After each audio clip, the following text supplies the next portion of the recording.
তাহলে কি ভারতের জন্য বন্ধ হয়ে গেল যুক্তরাষ্ট্রের সব দরজা? ট্রাম্প প্রশাসনের না বলার সাথে সাথে এমনটাই বলছেন আন্তর্জাতিক বিশ্লেষকরা। নয়াদিল্লিতে 25 থেকে 29 আগস্ট পর্যন্ত নির্ধারিত যুক্তরাষ্ট্রের বাণিজ্য আলোচকদের সফর হঠাৎ বাতিল করা হয়েছে। এর ফলে ভারত ও যুক্তরাষ্ট্রের প্রস্তাবিত দ্বিপাক্ষিক বাণিজ্য চুক্তি নিয়ে আলোচনা আপাতত স্থগিত হল। ভারতের ব্যবসা ও অর্থনৈতিক সংবাদ মাধ্যম এনডিটিভি প্রফিট শনিবার এক প্রতিবেদনে এ তথ্য জানিয়েছে।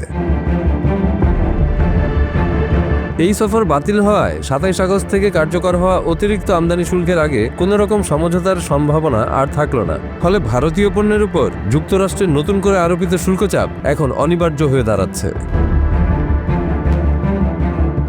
এর আগে চলতি মাসেই যুক্তরাষ্ট্রের প্রেসিডেন্ট ডোনাল্ড ট্রাম্প ভারতের উপর অতিরিক্ত 25% আমদানি শুল্ক আরোপ করেন। এই সিদ্ধান্তের পেছনে যুক্তি হিসেবে তুলে ধরা হয় ভারতের রাশিয়া থেকে অপরিশোধিত তেল কেনা চালিয়ে যাওয়ার বিষয়টি।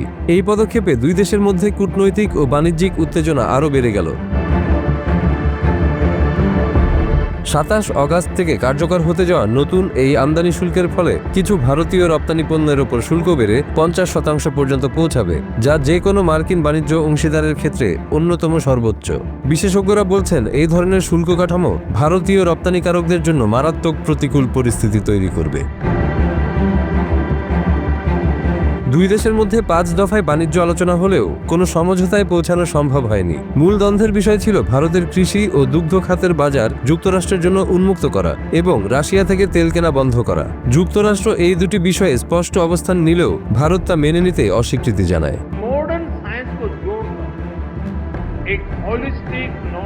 ভারতের পররাষ্ট্র মন্ত্রণালয় এক বিবৃতিতে জানিয়েছে, রাশিয়া থেকে তেল কেনার কারণে ভারতকে একতরফাভাবে দোষারোপ করা হচ্ছে।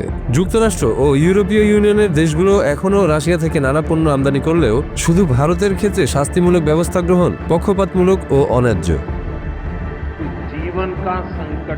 বিশ্লেষকরা বলছেন, এই ঘটনা প্রবাহ ভবিষ্যতে ভারত যুক্তরাষ্ট্র বাণিজ্য সম্পর্কের উপর দীর্ঘমেয়াদী নেতিবাচক প্রভাব ফেলতে পারে। একদিকে ভারতের জন্য যুক্তরাষ্ট্র একটি গুরুত্বপূর্ণ রপ্তানি বাজার, অপরদিকে ভৌগোলিক ও রাজনৈতিক বাস্তবতায় রাশিয়া থেকে তেল আমদানি করা ভারতের জন্য এখনও কৌশলগতভাবে গুরুত্বপূর্ণ। বর্তমানে দুই দেশের মধ্যে দ্বিপাক্ষিক বাণিজ্যের পরিমাণ ছিল প্রায় $129 বিলিয়ন। তবে সাম্প্রতিক এই শুল্ক ও কূটনৈতিক উত্তেজনা সেই প্রবৃদ্ধির ধারায় বিরূপ প্রভাব ফেলতে পারে বলে বিশেষজ্ঞরা আশঙ্কা করছেন। এখন প্রশ্ন উঠছে, এই আলোচনা কবে নাগাদ আবার শুরু হবে এবং উভয় দেশ কতটা নমনীয় অবস্থান গ্রহণ করবে? আপাতত বাণিজ্য আলোচনা পুনরায় শুরুর কোনো নির্দিষ্ট তারিখ জানানো হয়নি। ট্রাম্পের ঘোষণা অনুযায়ী 27 আগস্ট থেকে যুক্তরাষ্ট্রে ভারতের পণ্য আমদানিতে মোট 50% শুল্ক আরোপ করা হবে। বৈঠকটি বাতিল হওয়ায় এই সময়ের আগে দুই দেশের মধ্যে কোনো চুক্তির সম্ভাবনা কমে গেল।